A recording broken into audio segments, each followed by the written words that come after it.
Hi, this is Dr. Julie Gilbert. I am with Rachel Matthews. Hi, Rachel. We are joining you live. Hey, everybody. We're joining you live from Oregon Weight and Wellness. And gosh, Rachel, I am looking outside at liquid sunshine again. Yeah. What about you over there? It's been a little rough in Albany land. It's been a little rough in the Willamette Valley, right? The rain has been unrelenting. Unrelenting. That is a good word. Yeah. Yeah. Do you know? Keep talking. But I know I'm going to go get a plug-in thing so we don't. Yeah, we got a little delay there. I know for those of you living in the Willamette Valley or the Pacific Northwest, probably, there's been a lot of rain and it hasn't been letting up the last couple of days for sure. So I literally walked circles around my house last night to get my steps in because I didn't have enough steps.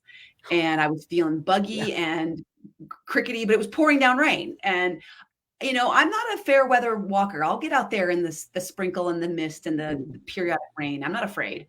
I don't melt. But when it's pouring down rain, I don't typically start walking when it's pouring. I get caught in the rain. Forget about it. Forgot about it. So I literally walked circles around my house. I thought, if any of my neighbors saw me walking circles, they'd think I was like a loony bin. Well, I'm noticing how pale I have become because no sunlight on my face. So yeah. Of course, that could be the lighting in here too, but no, I'm feeling pretty pale. But yeah, I need a little vitamin D. Maybe next year I'm going to plan some time in some sunny climate during, I don't know, somewhere between February and April. I don't know, or January and March. I don't know. So, but yeah, getting out in between the raindrops has been challenging. It's hard. Yeah. You got a lot of patients who are taking your advice and they're off on vacation in Mexico and Hawaii. And, you know, I'm getting all these pictures from them, you know, with their toes in the sand. So they're going grounding. To the sun. Yeah, they're grounding. Good for them. That's right. All right. And here we are back here. Yeah. Reading through our book, Eat, Move, Sleep by Tom Rath. He's done a lot of research for his own health and then he's sharing it with others. Isn't that often where we come to this place from our own need, from our own pain, from our own just expectation of better, something more out there? And so then when we find something good, we want to share it. Yeah. I like that, that reminder, because so often I think when we're seeking better health and nutrition, we're looking at the people who maybe are the experts and we're thinking that maybe they've been healthy their whole life and they know it all. But I don't think I follow a single mentor or role model or know a single person who is an expert in this field who doesn't have their own story and journey to health. And that's their motivation. So I think they're right on. It becomes a passion because they themselves discovered something that they want to share with others. Yeah. And in the sharing of that, it keeps them on track. It keeps them accountable. It keeps them moving forward and exploring and learning new things. So, I mean, I know that's what it does for me. Absolutely. That's one of the things I love about my job and my chosen field and profession is that it's a way to keep me accountable, you know? Yeah. We got to practice what we preach. Okay. So we're on chapter 3 and he talks, I like his first title here. What counts more than calories? Because as you know, Rachel, I mean, unfortunately, it's still the case. I used to think, this was so 90s counting calories, but unfortunately, a lot of the advice that's given out there is keep counting calories. And it's not that calories don't count, but there's so much more to it than calories. So what's he saying about calories? Yeah, he's absolutely saying that, you know, if you just focus on calories, they are important. They do give us data, but there's more on that nutritional label than just the calories. And he talks about looking at your carb and protein ratio. And I know, Dr. Gilbert, you use this as a guideline for your patients. Yours is slightly different than what he does. Yours is maybe a little bit more forgiving, or is it stricter? I don't know. No, it actually focused on the fiber content. Oh, the fiber. Yeah, that's right. So for him, he is saying for to try to get a 1-to-1 ratio between your carbohydrates and your protein. And specifically, I think he's saying if you're buying something in a package. Yes. Right. Yeah, because if I'm going to eat a handful of nuts, my protein and my carbohydrate aren't going to add up, or aren't going to be 1-to-1. Yeah. Or if I'm eating broccoli, it's not going to be a 1-to-1. Right. But if I'm buying something in a package, then because his point was, I think, that people just focus on the calories and then they move on. But there's just so much more information there. And can I just say, even beyond what he said, and without getting into the weeds too much, for example, if you eat almond flour, that's ground, versus if you eat the same grams of almonds, technically that nutrition label is exactly the same. However, your body cannot break down and absorb all the fat and nutrients in the almonds that are whole and real, versus it will absorb all the calories and nutrients from the almond flour. So I think it's a magnitude of like 20% less that you absorb when you're eating the handful of almonds versus you're eating the same amount of almond flour. Not to confuse the picture, but what I'm saying is there's so much more to a nutrition label than just calories. Right. Yeah. And so that almond flour, if I'm catching what you're saying, that almond flour is going to be very easily digestible, very quickly absorbed, and and a lot of the fiber and the work that our bodies have to do to get the nutrition out is already done for us. Right. Whereas with the almonds, we're having to work for it. We're having to chew, which is actually good for your bone structure and for your nasal passage and your breathing. I'm learning all about mewing right now and how our face structure. I'm not kidding. There's this whole thing about, because we know that if we're mouth breathers, right? And especially when you sleep, you don't want to be a mouth breather. We want to be a nose breather. So chewing the almonds, and then you get the fiber and you get the, but you don't pull out as many of the calories maybe, or as much carbohydrate. Yeah. But on the nutrition label, it says 200, whatever it is. I'm kind of guessing 200. But yeah, it's not telling the whole story. Yeah. I love that. So focusing on a carb to protein ratio, trying to get it as closer to 1-to-1 as possible. So if it's in a packaged product, at the very least, he recommends nothing higher than a 5-to-1 carb to protein. So the carbs would be 5, the protein would be 1. He recommends nothing higher than that, if at all possible. Right. Yeah. And then as we're improving better, we're moving away from that packaged. Yeah. And we're making our own. I used to buy granola. Now I make it. I used to buy a little mayonnaise here and there. Now I make it. Yeah. So it felt so overwhelming before, but now I can do it. Yeah. It just takes a couple times to practice and get, kind of try out your skills. And then it just becomes a quick, I've got one of my pantry doors where my spices are. I've got all those quick little recipes for things like that, quick little dressings or quick little, protein bites or. Oh, I love it. Granola. Yeah. And so it's just real fast, real quick. So I don't remember the recipes all the time, but that way it's right there. And I know I can whip them together quickly because I've done it a few times before. That's an awesome segue into his next point, Rachel. Thank you very much. You're welcome. he says use product placement. And so you are doing that in that you're keeping that recipe right there, ready to go handy. Yes. Yeah.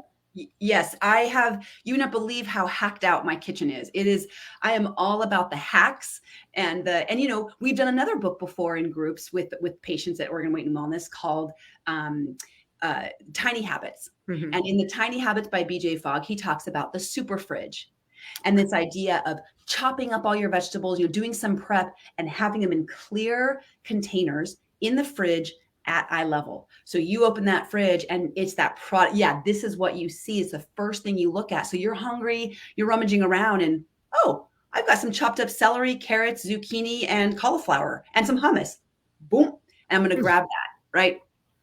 Yeah, awesome. Yeah. So speaking of tiny habits, I've been recently trying to increase my omega-3, Mhm. and I need to take. I did some testing. I need to take a few supplements, and but if they're out of sight, they're out of my mind. So there's one Mhm. problem, and so I keep my supplements in a drawer, and I just don't think about them. And then number two, I believe that countertops are not for storage, they're for work. So I tried to put it, the supplement on the countertop. Well, that just drove me bananas. Mhm. And I like form and function. So I have a cute little ramekin that I put my supplements in, and then I put that on my at my plate on my placemat. And it's kind of cute because That's so I awesome. like form and function. So it's cute because there's a cute little placemat with my cute little ramekin, and it doesn't disturb my too much on the table or whatever. Yes. And if the ramekin is empty, then you either haven't put the vitamins in for the day or you've Right. already taken them and Right. you'll know. Right. Yeah. So my tiny habit is while my water is pouring on my pour over, then I measure out what supplements that I need and put in my ramekin. Love it. Love it. So yeah, it's this product placement, not just with our food, but Mhm. with our vitamins, our supplements, the medication that you need to take. And Mhm. I also love that he says, put fruits and vegetables out on the counters and Mhm. don't put the junk food on the counters. Right. Walk by that and you're going to see it. Mhm. For dinner yet, but I was getting a little hungry and I hadn't had all my fruit for the day.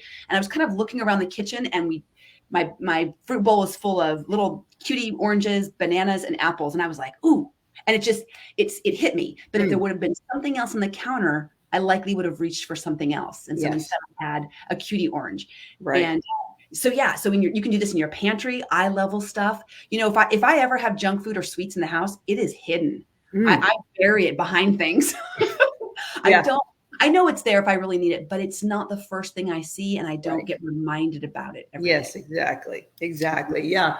Yeah. My husband likes organic licorice, but Mhm. man, I toss it in the highest cupboard way in the back. And he's tall, so he can get it, but you can't reach it. Yeah. Right. That's right. Love it. So awesome. What's next?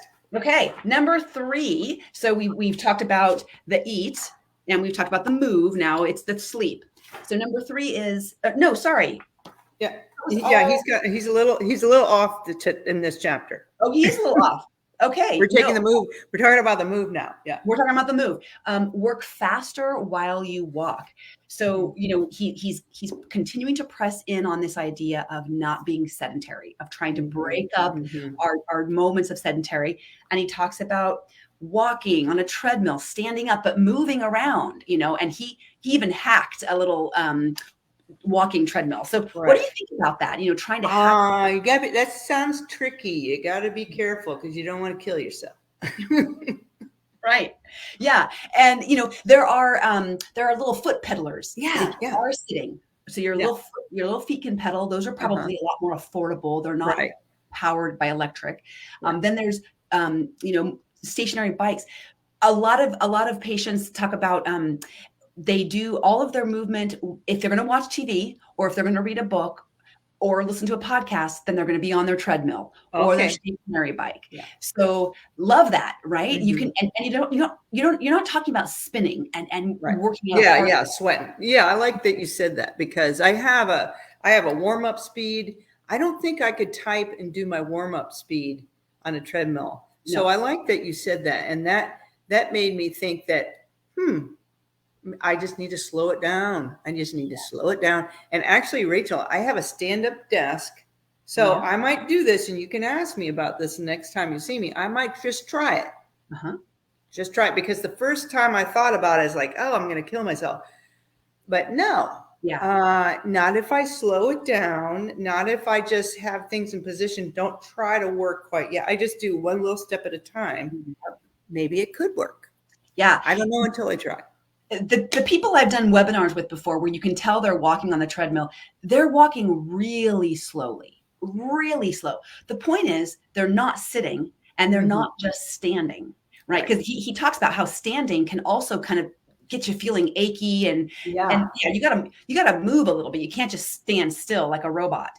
Right. So the walking that people do is really slow. We're not talking about exercise. We're not talking about getting your 30 minutes of a brisk walk. Thank you for saying that. That's not what this is. I don't have to have pit stains at the end of my. No, you're not stinking up the office. No. Okay. It doesn't smell like a gym when you come in. No. Okay. Good. Okay. Yeah. All right. So now that I've given myself permission to walk slowly, I'm going to try it. Good. I like this. You're going to take your treadmill and you're going to put your desk sort of over it. So my treadmill is really heavy. So I'm going to move my desk over the treadmill. Desk is easy to move. And I'm going to try walking and just having the treadmill there. Right. See what happens. Love it. Yeah. So I'm going to try that. That's a great. I'm going to try it today. Yeah, I'm excited to hear. Now, for those of you who are going to be in the market for something like this, they have standing walking treadmills that are really pared down. They're much more narrow and small, and they fit under desks much more. They're engineered to help you do this, so you don't hurt yourself. Yeah. But really, it's about getting up and moving. If you're standing up at your desk, kind of shift around, right? Move around. And continue to find ways and excuses to move you up throughout the day. Because Rachel, saying yes to healthier, saying yes to health, or saying yes to a healthier body and mind means saying no to being sedentary. That's right. That's right. It's all trade-off. If you want something, you typically have to give something up. If you want to go to the movies on Thursday night, you got to get your work done, or you have to say no to this to do that. This is how we work in life. You say yes to something, you're saying no to something else. I love that. And that's such a great coaching question we can ask ourselves every day. Okay, if I'm saying yes to this, what will I likely need to say no to and recognize? Right. Yeah. Yeah. Good. Okay. Very good. All right. So what's for dinner? That's chapter 3. Nothing. I'm in a 36-hour fast. Ooh, you were in a fast last time. I know. I have one of our group coaching nights tonight, and so we're talking about fasting and longevity. So I'm continuing to practice what I preach, like we talked about, so that I can report back to the members and kind of help them, understand what it's like to do that. And then I'm hoping to do a 5-day fasting mimicking fast next week. Okay, so you're going to be in the middle of that next week. Okay. Yes. Wow. Okay, so sounds good. We'll be interested to hear all about that. Maybe that's all we're going to talk about next week. I don't know. Yeah. So interesting that you're alive. You will be. I will be. I have no doubt. I'm confident. Yes. My husband invited me to do a 3-day fast starting tonight. So I'm going to make some halibut in the pan, just in a little bit of oil that I'm not going to burn, but and then I will do some roasted vegetables with that. So that's going to be my meal before this. He wants to do 3 days, so nice. The weekend's kind of hard to fast on. So we'll see how I do. Yeah, I'm planning my I plan my 36-hour fasts on work days where I'm just really busy, kind of like Yeah. throughout the day. So Yeah. it's easy and it's kind of nice. No kitchen cleanup, no prep. It saves a lot of money. Yeah. um, You but got to look at those positives, right? it really is. I actually am really enjoying the benefits, the positive. I'm saying yes to something and no to something else, right? Yeah, very good. I'm curious for you though, when you do a 3-day fast, is it just water? Are you doing any broths? How do you guys manage that? Right. Yeah, that's a good question. Now he's probably going to do just water.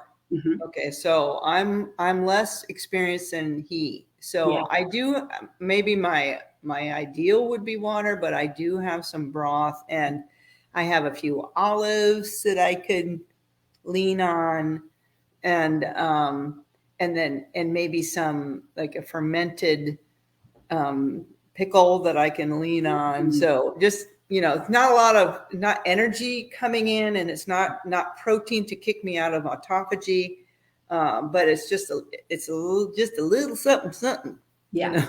Yeah. And in fasting, with the longer you're fasting, you really do have to pay attention to electrolytes and salts Yeah. and some things like that. So that olive might just give you that little thing you Just need. a little bit of something I need. Yeah, that's Yeah. right. And the pickle.